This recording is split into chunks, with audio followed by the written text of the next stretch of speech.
जय श्री राम। आज विश्व मातृत्व दिवस पर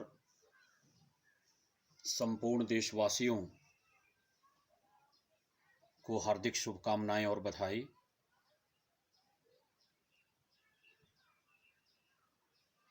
शास्त्रों में उद्घोष किया गया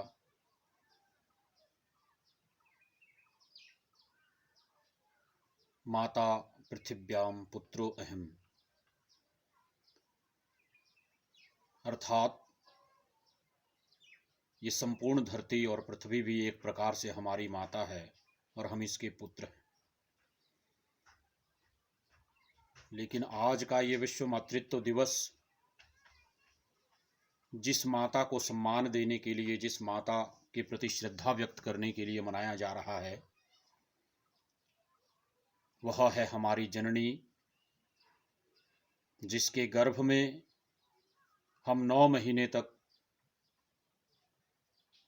हर विपरीत परिस्थिति में सुरक्षित रहते हैं और हर प्रकार का कष्ट सहन करते हुए वो हमारा आवरण बनकर खुद तकलीफ़ें उठाकर, कष्ट उठाकर हमारा संरक्षण करती है और गर्भ में ही हमारा पोषण और संवर्धन करती है। ऐसी पूज्य जननी और पूज्य माताओं के प्रति आज संपूर्ण विश्व अपनी श्रद्धा अर्पित कर रहा है। वैसे तो विश्व मातृत्व दिवस का जो कंसेप्ट है, इस प्रकार के दिवस को मनाना, चाहे पितृत्व दिवस है चाहे मातृत्व दिवस है, ये पाश्चात्य जगत का है और पाश्चात्य जगत को ही वर्तमान युग में इस प्रकार के दिनों को मनाने की आवश्यकता महसूस हो रही है, क्योंकि माता और पुत्र, पिता और पुत्र का मिलन कई बार साल साल भर नहीं होता और इसलिए वह मिलन साल में कम से कम एक बार हो, इसलिए इस प्रकार के दिवस पाश्चात्य जगत में मनाने की परंपरा शुरू हुई। लेकिन आज अगर हम वर्तमान परिप्रेक्ष्य में भारत की परिस्थितियों को भी देखें तो हमारे यहाँ भी बड़े बड़े शहरों में आधुनिकता की दौड़ में लगभग वही प्रचलन आरंभ हो गया है कि घरों में वृद्ध माता पिता अकेले बड़ी मुश्किल से जीवन यापन करते हैं और उनकी संतानें विदेश जाकर या दूसरे शहरों में जाकर अपने सपनों को पूरा करने में लगी रहती हैं। कई उदाहरणों में तो भारत में भी इस समय अपने माता पिता को वृद्ध आश्रमों में छोड़ने की संकल्पना शुरू हो गई है। इस प्रकार के उदाहरण दिखाई देते हैं। प्रिय देशवासियों, सनातन धर्म में तो हर उस चीज को जिसने हमारा पोषण किया, चाहे वह गाय है चाहे पृथ्वी है, हमने उसको माता माना। तो फिर वास्तव में जिस माता ने हमें जन्म दिया, जिस माँ ने हमारे लिए हजारों दुख सहन करते हुए भी हमेशा हमारे सुख और समृद्धि की कामना की, ऐसी माता को सम्मान देने के लिए आज ये आवश्यक हो गया है कि हम भी भारतवर्ष में आओ चलो उस सनातन परंपरा की ओर लौट चलें, जहाँ माता पिता के सम्मान, उनके स्वाभिमान, उनके सुख के लिए उनकी संतानें बलिदान दिया करती थी।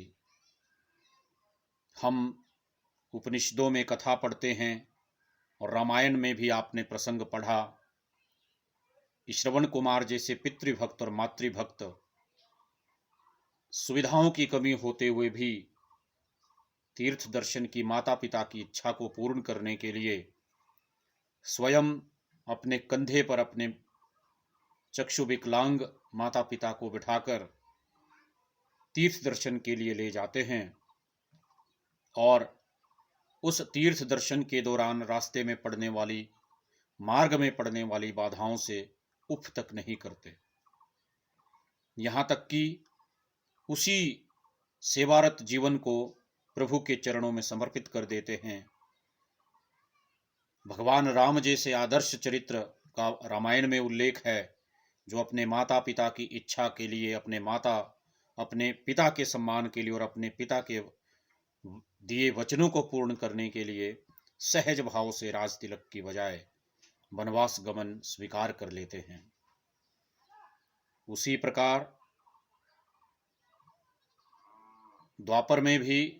भगवान कृष्ण जैसे महापुरुषों के अवतरण होते हैं, जो अपनी माता के ऊपर, पिता के ऊपर किए गए अत्याचारों का बदला लेने के लिए उन प्रवृत्तियों से, उन शक्तियों से भिड़ पड़ते हैं जो आतताई शक्तियां विश्व का क्रंदन करती हुई विश्व में सबसे अधिक ताकतवर होती थी। पांडव जैसे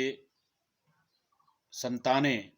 जो अपनी माता के सम्मान और अपनी माता की रक्षा के लिए, धर्म के लिए, माता की हर आज्ञा को मानने के लिए हमेशा तत्पर रहते थे, जिनके कारण माता और पृथ्वी दोनों का मान बढ़ा।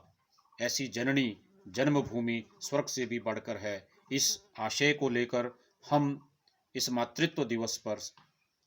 सभी आत्मचिंतन करें कि क्या हमारे घरों की स्थिति पुरातन सनातन परंपरा के अनुसार है,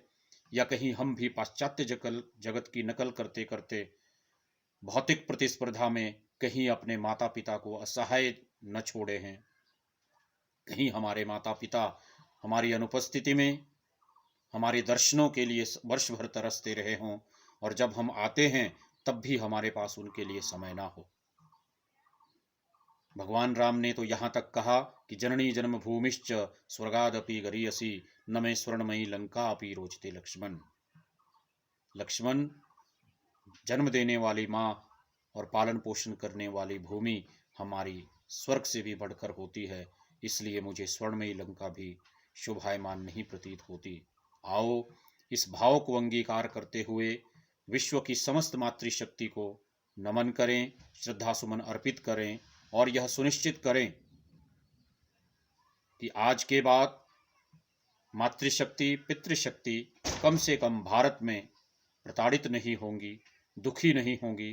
भारत में वृद्धाश्रमों के लिए कम से कम कोई जगह नहीं होगी। हम अपने माता पिता का सम्मान, उनका पालन पोषण और उनका स्वाभिमान उसी प्रकार से घरों में ही सुरक्षित रखेंगे, संरक्षित रखेंगे, जिस प्रकार उन्होंने हमारा पालन पोषण